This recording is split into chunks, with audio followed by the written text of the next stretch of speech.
Welcome to the Interrogation True Crime Stories podcast. All the stories told on this show are either fabricated, alleged, or didn't happen at all, and shouldn't be used in the court of law. We hope.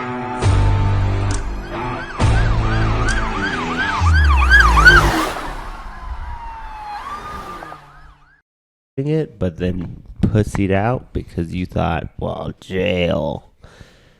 I asked my... Oh, wait.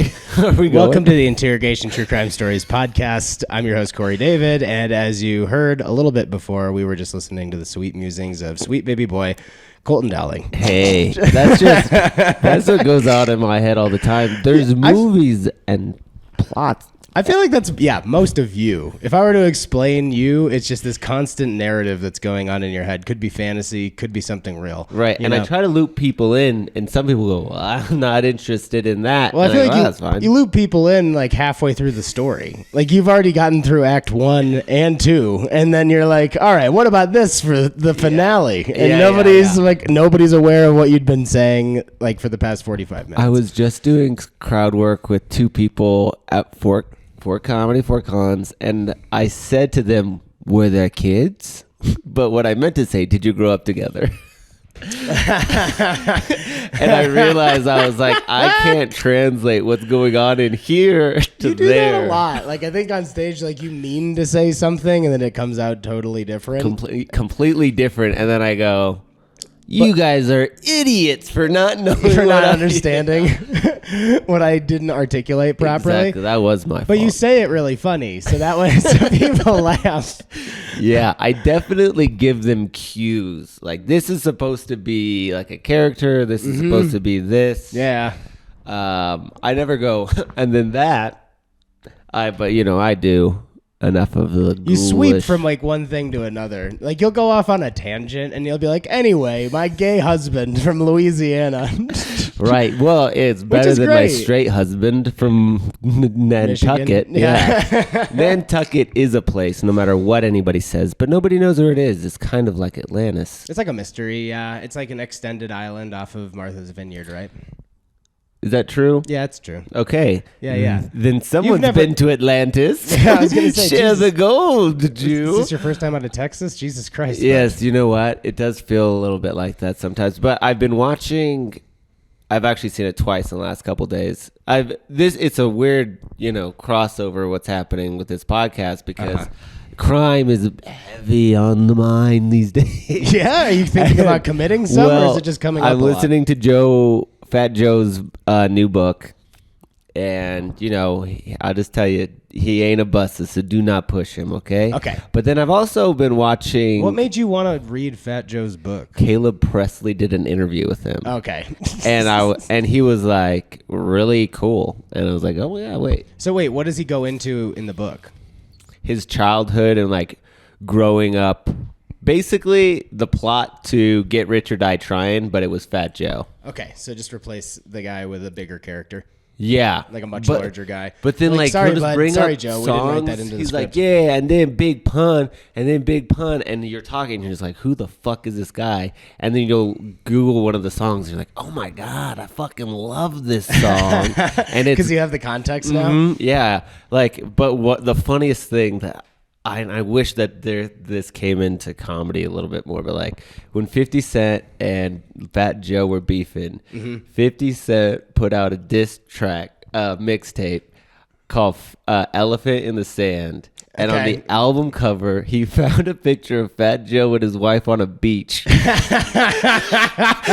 Just couldn't be more direct. Yeah, and that was the album cover. Like, can you imagine? Nothing cryptic about it. Just like, look at these fat fucks on the beach. Right? That's so funny. And he got away with it. And he got famous off of it. Yeah, that shit was rewarded. Yeah. It's so good. Like, I mean, I'm trying to think of somebody that I know a person I have beef, but like the way that you beef with people these days is you just don't say their name. Yeah, you don't bring them up. You don't give them the SEO. Or you just basically just talk about them behind their backs. But if I had an album and that album included them like with their shirt off, like, Oh, that should be if you do have a beef with somebody in the I future. do have a beef. You should just reuse. and you know who you are, and you follow me because you're obsessed with me. I hate that shit when they like don't like you, but they still follow all your stories and stuff. Yeah, it's fucking obnoxious. But anyway, so if you were to try to make it public, you should just use the Fat Joe diss. And just say elephant. Just make it. Just use make that it picture. him. And no, then, not even. Just use that picture. Be like, you know what this is about. You know what this is about. But now I'm a big Fat Joe fan, and I would never treat Fat Joe like that. But Big Pun was 700 pounds when he died. That's insane. And Fat Joe goes, and if I had known what I'd known about health now, then I would have never let him get that big. How did you not know? What do you mean if I knew what I knew? If you're know. like 250, that's one thing. He was thing. 450. He's always like, so what was I going to tell him? Yeah, like you're in the right. I mean, it's like those two sisters from TLC, except they're both fucking having a rap career. Yeah. You know? Jesus Christ, that's huge, man. What's the most you've ever weighed? 210. 210? What do you know? Rugby. I'm like 185. Yeah, that was actually the same story for me. I was like 190, but it was when I was playing. Yeah, and you just had to be bigger. Well, I was eating more food. I was weightlifting a not, and I stopped doing that after I stopped playing. Because I'm like, what am I trying to get bigger for? Right. I was drinking a gallon of milk a day. Not even for the weight gain, just for the taste. Just for the fucking, because I ain't got no titties recently. So, isn't that what us straight men like? We like the milk. That's what we're all after. So, dude, tell everybody a little bit about. I mean, you're one of my favorite people in the whole world. I'm so happy that you're here. Just tell everybody that might not be familiar with you where to find you and kind of what's your deal. You live down in Austin, Texas. You're Freak in the Cave. You can find me at Colton Dowling on all the things. I started improv originally. Blew out my knee playing rugby. Moved to Denver. Started stand up. Mm-hmm. Got heavily involved just like every day after that. That was about like 5-6 years ago. A pandemic happened. I fell ass backwards into owning one of the biggest clubs in America now. It's crazy. Because my grandma will be like, "You're immature," and I'm like, "I own 2 houses and a comedy club. Like, what's good enough for you, bitch?" Nothing. Literally nothing. You could be straight, probably. Grammy. That would help. Your grandma's an active listener to this podcast. Yeah, so she fucking follows my Instagram and be like, "Why is?" And she won't tell me. She won't comment or anything. She'll call up my sister. She'll never call me, but she'll call up my sister and go, "Why is your brother the most immature person on the planet?" You could just send me a DM, Grandma. You don't got to be a fucking dick about it. Right. I was like, if she just saw I blocked her from my stories because I just put I put out on the feed what I thought she'd be okay with. She's not okay with it. She's not okay with it. But no. I'm proud of you. Does that Thank count? you. Yeah. Well, I had my therapist. I was talking about. Well, no, this isn't the house we live in. This is the Airbnb house. And she goes, "You're disgustingly rich." And I was like, "Oh yeah, Golden. You don't have to hate yourself all the time. No, you don't. You could at some point you can just start being like, you know what." Whatever I have is fine. You can be happy with it. You can be happy with it. And you know what? It does make everything so much more fun, and I think it comes across on stage too. Yeah, I think the more you're enjoying some of the other parts of your life outside of just doing stand-up, the more that translates on stage too. Because sometimes I think if you get you're too much in just doing stand-up and all you're talking about is comedy, it can just get kind of draining, and you feel a little it just feels mundane after a while. Right. You feel like melancholy when you start to realize I've got a lot of really good shit going on in my life. And it's not just stand-up. It definitely translates to stage. But then the more you because you want it, right? You want the stand-up, so you fucking immerse yourself in there. You go on all the fucking things, but then you stop being able to relate to people, which is the normal person. Right. And that, all you sound like is a sad guy on stage. You're like, and then I was partying again. You guys ever wake up in the morning and you try to get out of bed and you have to have a Diet Coke right next to it? They're like, no, we went to church this morning. Yeah. Well, going too far into Christians is a hell of a thing, too. People, even non-Christians, are like, easy. Back off. I noticed that when I was down in Atlanta. I didn't get it as much when I was down in Texas, but a little bit. Even any reference to God or Jesus, even if I'm making fun of me being Mormon, they pull back on it a little bit. Yeah. Kind of people in Portland, like, they're kind of reluctant to laugh at times because they're like waiting to be offended about something. It's like, yeah, but I'm not really making fun of Jesus. I'm making fun of me growing up in the Mormon church. Right, I'm making fun of the pajamas exclusively. Yeah. I love that Mormons are like, freaking Muslims and their dumb hats. It's like you wear underwear, you wear a full silk onesie every day. Oh, it's silk. It's not silk. Oh, It's like okay. a cotton potato like, sack. I I've never was- actually touched one, so I'm not sure. Oh, they seem incredibly unbreathable. For anybody that's not aware, Mormons, Soaking is when you put it in, and then I think someone jumps on the bed. Can you tell me why that is? All right, so hold on, two-parter. So this is going off the rails a little bit, but the underwear is this garment. They call it a garment, and you wear it underneath your clothes every single day. It's supposed to protect you from like the evils of the world, essentially. It's Mitt not Romney. silk. He definitely wears them. I voted for him. He's got his full, I tell you this, disclosure. it doesn't matter what political office it is. Every single time there's an election coming up, my mom just says, "I wish that Mitt Romney would run." Like he's such a He good man. became a reasonable person during the Trump era, which was insane to me. I know, but that's what it took. It took like the most insane person coming out in order for you to be like, all right, I guess he's not that bad. Yeah, I guess he does have some reasonable, moderate. So wait, is the soaking thing because they think that sex is sin or the pleasure is sin? I think it's it can't just be the pleasure; it's the act of sex. So the people that do soaking is when you just insert the penis into the vagina, And then someone jumps on the and then bed. That's not necessarily part of it, but like, What about the jumping? what about you just like jumping on beds? Yo, I'm telling you, was 5. The question of, hey, can you come jump on my bed? It's always a three-way. Yeah. Somebody's just jumping on the bed. Or is it your eldest son?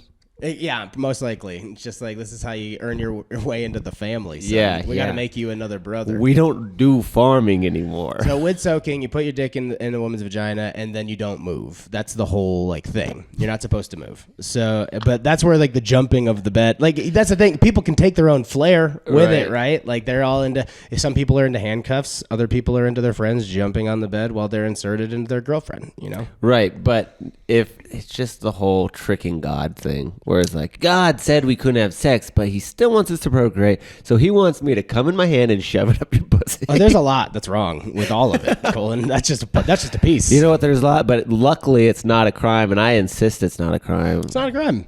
But we will talk about a few other crimes, and this one in particular I thought was fun because I'd be curious to know what you would do to get out of this. Dearborn man charged in anti-Semitic incident has bond revoked after mooning the judge. So do you think you can get away with any court case just by whipping your dick or your ass out? Okay, wait. He was charged with Charged in an anti-Semitic incident. Okay, and So then very his bad. bond was revoked. So Bond revoked after So then mooning he a goes. judge. He goes back in. So yeah, he goes back in. But I mean, like, what's the power play here? Like, why? So he's just like so done with Jewish people and this judge that he's gonna pull his ass out in public. Well, I mean, you know, crazy people can get charged of crimes too. I mean, meth is a hell of a drug. It's one of those drugs that will scramble your brain forever. Mm-hmm. Yeah, I mean, it'll fuck you up to a degree that you feel like, all right, well, I'd rather just go to jail. Right, And if he's gonna go out swinging. if you're gonna go to jail anyways, and you're limited, you can't. You're like, all right, I'll just silly string the motherfucker's face. Well, you don't have silly string. All right. Yeah. All right, well, I'll come in my hand and I'll put up his vagina. He doesn't have a vagina. Okay. Yeah. Well, I'm out of options. I'll soak him. Yeah. I just don't really, I guess, like, if he was up on bond, like, why would he even do it? Like, you're just like, you have the opportunity to get out. What's the point of mooning the judge? You just really hate the establishment that much? Is his bond revoked means that he actually did get a bond? Mm-hmm. So he paid for the bond. Well, I was going to say, let me see. So Because maybe he couldn't come up with the I don't know how it works, down payment. So, Wayne County 3rd District Court Judge Regina Thomas released Joker on a $10,000 bond in a case where he ended up charged with an assault with a deadly weapon and assaulting a police officer. So this guy's a baddie. Where is this? This is in Dearborn. I don't know where that is. That sounds like specifically. Connecticut. Yeah. Let me see. Dearborn. Detroit. Detroit is in Michigan. Because I know that in Chicago, didn't they just do that no bail law? Unless you moon the judge. You have to reveal a body part, and then they're like, all right, that's $10,000. I wonder how long he got to moon. Because if you just let somebody moon there, eventually they're gonna have to stand. Do you tackle the man that's mooning? What if he just took the entire case like that? He's like, "This is how I'd like to present myself to the court." Courtrooms are cold. That's mostly my concern.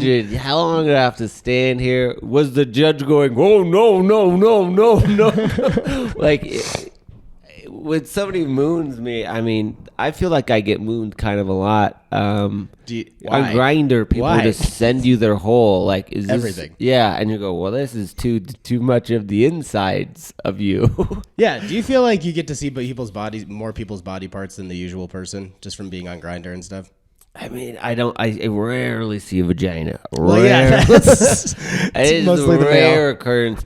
And it's like not the people you want to see usually.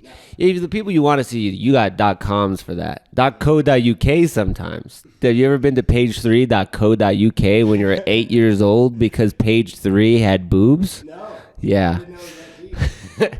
The Sun newspapers, like the Gazette of anything, on the third page had boobs. Oh, good. How did you find that? Because I lived in England, and I remember being like, wait a minute, if I couldn't get a newspaper, my parents would be like, you can't have a newspaper. But I was like, the .com bubble's coming. It's 1998. You're catching it for different reasons. You're not trying to get rich off the .com bubble. You're just like, I'm trying to see some boobs. Dude, I remember being like, beep, beep, beep, and then I'd see her face, and I'd have to make a decision. Am I going to wait for it to load or find the next picture? Yeah. .com days of looking at porn, just the staggered image that comes across the screen, hoping nobody calls. I mean, if they loaded bottom to up, I might be like into butterfaces. But since it loaded top to bottom, I was always like, beautiful face means great city. We were conditioned. Right.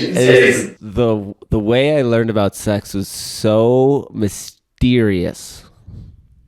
No one ever told me how to do butt sex. Well, that's just something you have to figure out. You figured it out.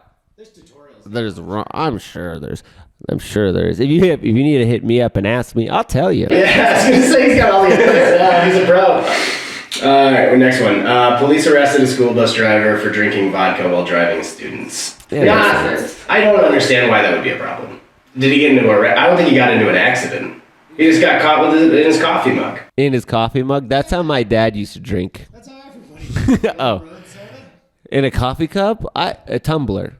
Okay. Like, I'm talking something that needs to fit in the holster. You know? Because you're a sustainable man. I'm a drunk, but I don't care about my body. But I also take fast turns, and buses bump, so you're going to want a lid. Those things are great. But also, do you say it was Tito's vodka? There wasn't a brand specific, but this would be a great one for Tito's. My brain was like, it was Tito's, and he probably mixed it with Fanta at 7-Eleven Big Gulp. It's the vodka for bus drivers across America. I don't think they get paid that much. They don't. They don't at all. They should totally be able to do that. As long as you don't get into an accident and it's below 0.08. I'm not saying they should be allowed to do that, but we shouldn't be surprised when we pay them nothing and they do that. I was a terrible kid. I always got in trouble on the bus. I was so loud. But I'm a loud person now. I was so loud when I was a kid. But I feel like your driver didn't make the rule that you couldn't talk. We had a rule that we couldn't talk on the bus. Well, yeah, that would be if it was too loud. Like if the lights went on, it meant everybody shut the fuck up. Do you have that giant fucking camera? And she's always like, the camera's on, so just let you know, the camera's on. And you're like, what? And it always made no sense to me that the camera would be on and somebody would just be watching hours of kids. Right? He's just drinking Tito's right out of the bottle. Let's arrest that guy. That guy needs to get arrested. Tito's driver, probably, how much was he drinking? It sounds like he was doing just regularly. Just a regular? Oh, so they were just mad that it was happening a lot. It was the frequency. Did they send him to rehab? I'm sure he's been before. He doesn't look like I was going to say, you can see his face. He doesn't look like he's done well for himself. He's driving a bus and drinking Tito's vodka. He actually has a permanent face of, okay, like his lip has gone into so what? Yeah, you think this is the first time I've gotten kicked? The first school district I've been kicked out of? There's others. Yeah, this isn't the fucking Catholic Church. I could just go to another school district. Yeah, I don't think bus drivers are. I think they're in demand. Is what I'm trying to say. They need them. So this guy's just gonna get another job. And he's probably gonna start working for an ice cream truck. That's his summer job. He just gets hammered and drives around an ice cream truck. That's okay. So speaking of crimes, I've been thinking about a lot of crime. There's something about like a normal person turning to crime. I think that like Breaking Bad kind of touched that. I think that this new movie Bad Emily or something like that. Have you seen that on Netflix? No. It's the girl from Parks and Rec. Emily Bad or something like that. Okay. It's the girl from Parks and Rec, the one that's like, I'm funny because I'm salty. She's now playing real roles, and basically she is an artist and finds out like this fucking he speaks Arab, so I'm just gonna call him Arab. I mean, I don't know what country he's from, but I'll just make a sweeping generality. He was speaking Arab, so that's what it was.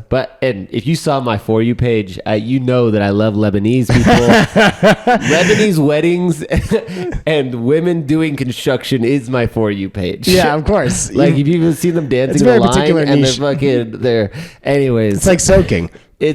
Hey, if they show that on TikTok, but these Chinese won't let us watch it. No, prudes. They are so fucking. They want to stop me, the Chinese. It's the whole government that's just coming down on you. They're like, Colton, one fuck at a time. Mm-hmm. She basically turns to crime, and she does really well at it. And I just like, if there was some like crime that I would do, like ice cream and selling Coke is probably what I would do. Oh yeah, it's something for everybody. It's something for everybody. You're talking to kids. I think I like the idea of a demanding kid being like, "Hey, give me ice cream," and I'm like, "Their manners." I'm actually here for your dad. Right. He needed a pickup. I make $1 off of you. I make 10 off your dad. Yeah, I don't give a shit about this ice cream. Do you think Coke keeps better in the freezer? Yeah, probably. Like everything else, right? I probably. But then you have to unthaw it, right? No, it's a powder. It's a crystallized thing. So in fact, it'll probably feel better going up your nose. Oh yeah, well, let's try it. Relapse. I'm actually 1 year sober. Congrats. Tomorrow. Hell yeah, dude. Let's go out with a bang. A long ride, and Kratom doesn't count. Doesn't. All right, that's gonna do it for our dumb news crimes of the week. So let's get into your story. What do you got for us? I feel like, so again, I've been listening to a lot of Fat Joe. So yeah, of course. So this is actually just going to be yours. So like the question is, do I stomp? Yeah, I stomp. Yeah, if you could just tell your story in Fat Joe voice, that would be perfect. I stomp, but the thing is, I don't go around barking about it. I'm not out here barking, saying names, trying to get my crew in trouble. But there was this one time, Johnny Bananas. His name is not Johnny Bananas. But for the sake of the show. He was peeing in Cabo, and I was just like on the side of the main street. And when there's like a complete disrespect for an entire country. When you go to Mexico, you're like, I can do whatever I want. The food better be fucking cheap, and I'm going to get shit-faced and throw up in the middle of your street. Just disrespect from the start. Just disrespect. We were 17-year-old kids being like, we're on the fucking roll. Anyways, he was just peeing, like, basically on Pearl Street. Mm-hmm. Yeah, just letting one go. 16th Street. Just imagine the main street just peeing, and I remember being the joys of being a man. God damn it. What is his name? Johnny Bananas? Johnny Bananas. God damn it, Johnny Bananas. You can't be out here peeing, you dumbass. So I start walking away. And like, for some reason, they still bring like 15 people in the back of a pickup truck with ARs. You just caught them on a slow period. Just like this was not the time. Standing there. You're like, they all like handles and they all jump out. Tackle him while he was peeing. Oh, that's terrible. Oh, at least just finish the pee. No, I laughed so hard at him. That's how I knew that they knew I was with it. Yeah, because that's one of those things. It's like, it's hard. You can't stop either. It's like that question of like, what do you do if you're taking a shit and somebody breaks into your house? Like, it's a very vulnerable position. Yeah, what do you do? Not a lot. Break in the house. I'm here. I have really good hearing, so I'm probably like, Somebody doesn't just fucking Kool-Aid their way in your house. You know? No, they don't Kool-Aid the way in your house. You hear ticking, you go. Is your wiping as good as your hearing, though? Can you finish up, or do you just pull up and go? Yeah, but I'll tell you, I'm tight. I fucking cinch that shit off. I got a good diet. Didn't you hear? I'm sober. I fucking cinch that shit off like a fucking rusty screwdriver. Blah! All right, so he's peeing in the street, gets tackled. And the guy comes up to me and goes, your friend, we're taking him to jail. And my first thought was like, are they going to load him up in this back of the pickup truck with fucking 15 dudes with ARs? Seems legit. Like, and his pants are still down. Yeah, I was like, this is crazy. I was like, it's fine. No, you're not. And he was like, no, this is serious. I was like, yo, this ain't that serious. And he was like, do you have any money? I was like, I got $20. Yeah, that's all it took. And then he goes, no, because I did the thing where I was like counting out 60. I was like 40. He goes, no. But you had all of it in your hand. It's just like, no, we're taking what you have. Yeah, and that's then he had to walk. So they gave him to me for $60. Their laws. That's a good friend. They're worth $60 to me. Yeah, but their ethics are worth $60. Like, can you imagine? Like, yeah, we tackled this white kid who pissed on himself. And now I'm gonna buy beers for the boys. Right? $60 is not going that far. One time, I was on. Yeah. Anyways, we got home. He had to walk with a piss on himself. It would be it'd be terrible to get arrested just with your dick out. Like if you couldn't even like put it back. Yeah. Just getting walked around in handcuffs, just like in the back, get thrown in the back of a pickup truck. You got piss all over yourself, and you're like, "That's a bad." This went from a really fun time to a bad time really fast. Does anybody have $60? Sorry, I haven't thought about this story in a hot minute. It's very fast. We were at a strip club in Cabo. My friend was doing lots of cocaine. As you do. And he's a closeted gay man. Like, I think he's married to a woman right now, but Mark, you're gay, dude. Johnny Bananas. No, this one's Mark. Just Mark. Mix him up. Mark, mix him up. Mark's, you're gay, dude. And he was Ohio Coke that the stripper went back, who had one fucking busted ass leg. She had to take a fucking crutches over to go see him. She's on injury reserve, but she still had to make the game. A lap dance somehow with one leg, and he was like so high on Coke that he was up there crying, talking about his feelings. I went back, I was like, what the fuck is happening? And so then we go to leave. And some guy comes up, he's like, yo, you owe us another $1,000. What? And I look at him, I was like, no, we're leaving. The police just took my last 60. No, this is 1 year later. Okay. So I had $200. He said $1,000. I was like, no, I'm not. What are you fucking kidding me? He goes, you don't know who I am. I'm with the cartel. And I go, oh, really? Well, I'm with the fucking Aryan Brotherhood, bitch. I'll fucking kill you. You gotta say, you know what I said? I probably had bangs at the time. I said, I think I said, I'm with the Aryan Brotherhood, brother. As you whip your hair back? As I was like, you don't know if someone's going to fucking pull across the street right now. I'll fucking murder your whole family. I said that to a person who told me he's in the cartel. I love your dedication to a character. No, that's probably what it was. Not alcoholism. It wasn't a problem. They go hand in hand. Yeah. Anyways, that was the end of that. No repercussions. Oh, you just walked out? Yeah. He was like, that guy really might be in the Aryan Brotherhood. What is the Aryan Brotherhood doing in Cabo? Everybody needs a vacation. He was like, God, I guess the Aryan Brotherhood needs a vacation. Oh, he should go snorkeling. We have beautiful water. Yeah, and then all of a sudden you befriend the guy, and now you're just the Aryan Brotherhood of the cartel. Look at us, mending our differences. Hey, I think we could fix this war. I met a really cool one at the strip club yesterday. We don't have to be at war anymore. Yeah, that's all it took. Oh, fuck, dude. Well, thanks for sharing your stories. Do you think that the Aryan Brother will come find me and kill me for saying that? Of course. Okay. Yeah. But then you can just tell them, well, hey, I'm in the cartel. Yes, that's it. Then it just goes back and forth, ping-ponging, between you and two dangerous organizations. Yo, that's the kind of Fat Joe shit that I'm into. That's why you talk the talk, bro. That's why I talk the talk. Walk it. My new merch is no tango racism, but I think that's my favorite merch I've ever made. Which is funny because you're very racist. Yes, but I'm inclusivo too. Oh, fuck, dude. All right, we gotta bounce. But thank you very much for joining the show. Check out all of his tour dates. If you're down in Austin, Texas, go to Creek in the Cave. Yeah, love you. Bye. Love you. See ya.